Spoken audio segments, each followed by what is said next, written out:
The Israelites are on their journey towards the promised land, and it is a very long journey. And now we're going to be looking at some events that take place during that journey. Side stories, you could say. Different events that occur on the way towards the promised land. And this one here, in this chapter, we're going to look at what could almost be called an insurrection. Numbers 12:1. Now Miriam and Aaron talked against Moses, their brother, because of his Cushite wife, for he had married a Cushite woman. So here we have Miriam and Aaron communicating to one another and talking in a way that is unproductive. They are gossiping about Moses and Moses' wife due to her not being an Israelite. She is from Ethiopia and is a Cushite. There are two different names for the same generalized area of that portion of North Africa. Different translations, instead of using Cushite, do use the word Ethiopia. They're interchangeable. So they are gossiping. And Miriam may be the one who started this gossip, as her name is mentioned first. There's likely a certain level of jealousy or envy towards Moses due to his position and his relationship with the Lord. That they see this and they think they should be a part of that and kind of be on that same level. Numbers 12:2. And they said, has the Lord indeed spoken only by Moses? Has he not spoken also by us? And the Lord heard it. Way back at the start of this, when we were first introduced to Moses, he was not an eloquent speaker by any means. He was not the greatest speaker at all, and it was something that bothered him, and he lacked confidence in that way. So he was able to get permission from the Lord to speak to his brother and have his brother speak to the people, kind of in series. So the Lord would speak to Moses, Moses would speak to his brother, and his brother would speak to the people. And that was a system that they used for quite some time.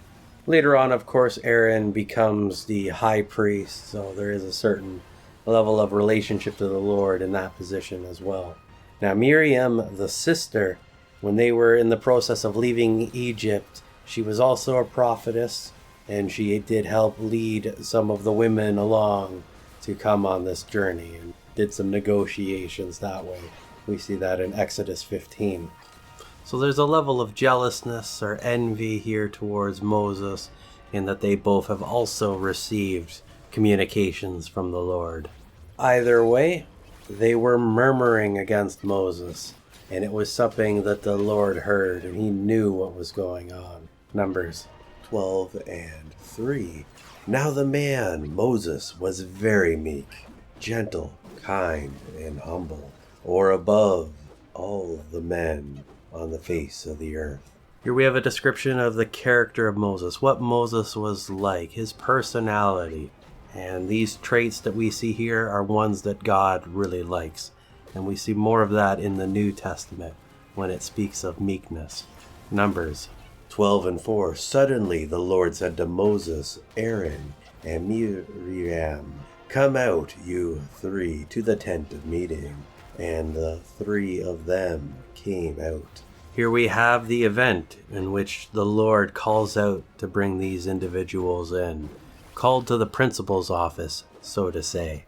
He needs to explain what is going on here and what is wrong with their behavior. Moses, he's just doing his own thing, but his siblings here, that line of thinking, that line of communication could sow discord among the brethren. So it is very dangerous and very important to be looked after so that it doesn't cause a rupture in the people of Israel. Numbers 12:5. The Lord came down in a pillar of cloud and stood at the tent door and called Aaron and Miriam, and they came forward. So they are in the tabernacle courtyard, and the Lord comes down in the tabernacle, and he's at the door of the tabernacle, at the actual tent itself. And he is calling out towards Aaron and Miriam. And Moses there, he's just kind of standing there seeing what's going on. What is this situation? Numbers 12:6. And he said, hear now my words. If there is a prophet among you, I, the Lord, make myself known to him in a vision, and speak to him in a dream. 12:7. But not so with my servant Moses. He is entrusted and faithful in all my house. Here we see a diversity in the methods of communication that the Lord has with people. He communicates with different people in different ways. Here we see two different methods. One is the granting of visions. That God will have something he wants to communicate, and he makes that into a vision. And then the person, maybe they're asleep, they have the vision, or maybe they're awake and they are granted the vision, but they see all these things happen. I kind of wonder if it's like a movie or something, and things are explained in that method. And it might even be like an interactive one as well, like a VR experience where the Lord shows them things and then they can ask questions and then more answers can be given. I mean, I guess it could just be a full video or something as well, but something along that direction. That's just an interpretation of it. The vision could be much more exciting than that as well. I guess it just depends on the type of content that needs to be conveyed. But that is one of the methods that the Lord uses to communicate with people, or in this respect, the prophets. But his relationship with Moses is different. He has a really good, strong relationship with Moses. And the method that they communicate one to another is different. It's more of a direct form of communication. Moses asks a question, the Lord answers him. And there's other times where the Lord just basically calls Moses up, tells him what he wants, and then Moses looks after it. So it's a very good and strong relationship. The Lord selected Moses for this great mission, and he's helping him make his way to the destination. Numbers 12:8. With him I speak mouth to mouth, directly, clearly, and not in dark speeches. And he beholds the form of the Lord. Why then were you not afraid to speak against my servant Moses? The Lord is communicating with Moses directly. And with this line here that we see, dark speeches, I've seen other translations, I think in the King James, it has the terminology of dark sayings. But essentially what that is riddles. That the Lord speaks directly to Moses, and he speaks clearly, and he doesn't make riddles out of it. It's all direct so that he can understand it. He speaks to be understood and not to confuse. It's probably worth pointing out that it's because of his relationship with Moses that he explains things in this way. There are times when God explains things in very confusing ways, and it's got to be deliberately. We see examples in the New Testament where Jesus is explaining deep spiritual truths in the form of parables, and the Pharisees and stuff, they're not really understanding. But then he goes and explains in more detail to his disciples so that they can have a full understanding, or at least have the opportunity to grasp the meaning of what he is saying. And with some of those, people didn't really understand until the resurrection. For he was saying things and they didn't quite get what he was talking about, but after he rose again, everything became much more clear. Numbers 12:9. And the anger of the Lord was kindled against them, and he departed. This is an interesting chapter because it looks at this idea here of almost like a presumption that Miriam and Aaron, they're having their little squabble complaining about Moses and his wife, and it's like, well, why can't we be the prophets? And it's like, well, God is the one who decides who he's going to talk to. There's nothing they can do to make themselves worthy of or to compel God to respond to them. But because they were having this little squabble, this little thing going on here, complaining about Moses' wife, God felt the need to get involved. God has a very good relationship with Moses, and to see his siblings squabbling about this, he felt the need to come down and explain things a little bit more clearly so that they would understand just how different their relationship was as prophets versus the relationship that the Lord has with Moses. They're insulting their brother because of his wife. Although I guess it doesn't really matter why they're insulting their brother, but they know the relationship that Moses has with the Lord, yet they're still going to badmouth him despite knowing that. It's kind of crazy. And then we see the Lord come down here, explain things a little bit more clearly, and then he doesn't even wait for an answer. He just comes down here, explains things, and then takes off. He doesn't want to hear their rebuttal. He doesn't want to hear any of that. It's like, okay, now you've been warned. Numbers 12:10. And when the cloud departed from over the tent, behold, Miriam was leprous, as white as snow. And Aaron looked at Miriam, and behold, she was leprous. Another reason why I think Miriam was the instigator of this is that she is the one getting punished. Although with Aaron being the high priest, for him to have leprosy, that would certainly be quite the event, for he needs to be clean and pure, and you can't really work as the priest or the high priest when you have leprosy. So maybe that's why it was only Miriam that was punished here. There would also be a great deal of segregation. As the high priest, could he really do anything with a leprous woman? Probably not. He needs to remain clean and pure and consecrated to the Lord. So they're not going to be gossiping about Moses anytime soon. And she's going to have to be kicked out of the camp because you can't be leprous in the camp. A very severe punishment. Now, this leprosy that she has is probably not Hansen's disease, which is kind of what the modern disease is that we refer to as leprosy. For in the chapter when we looked in Leviticus dealing with leprosy, it looked like there was many different types of skin conditions that were considered a leprosy.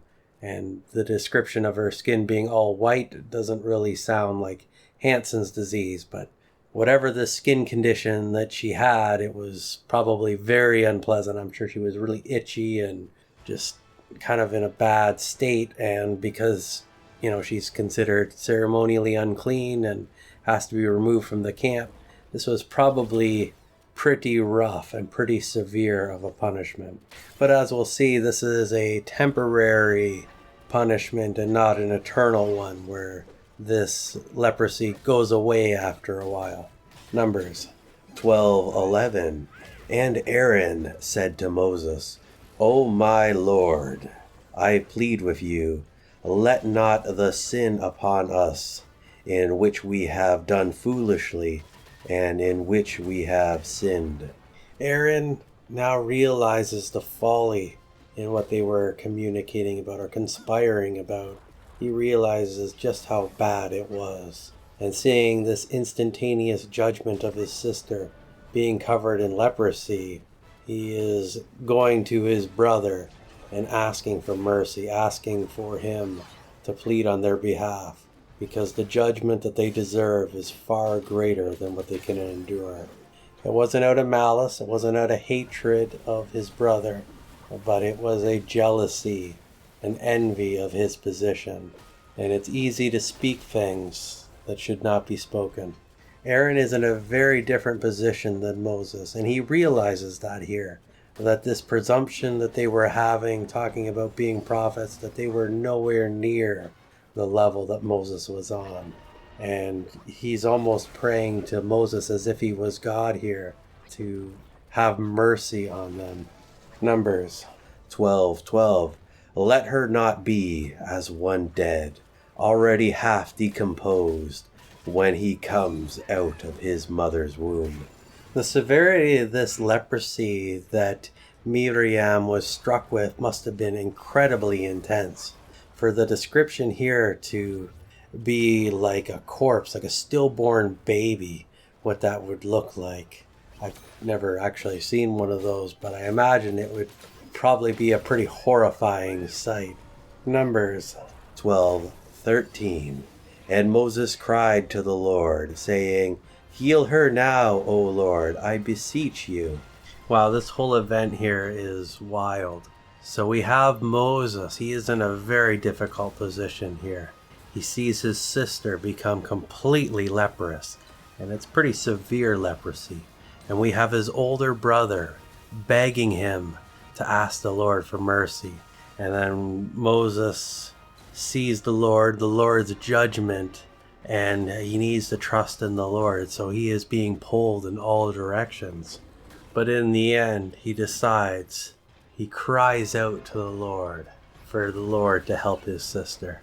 We see too that Moses is asking for an instantaneous solution to the problem at hand. But will that be the result?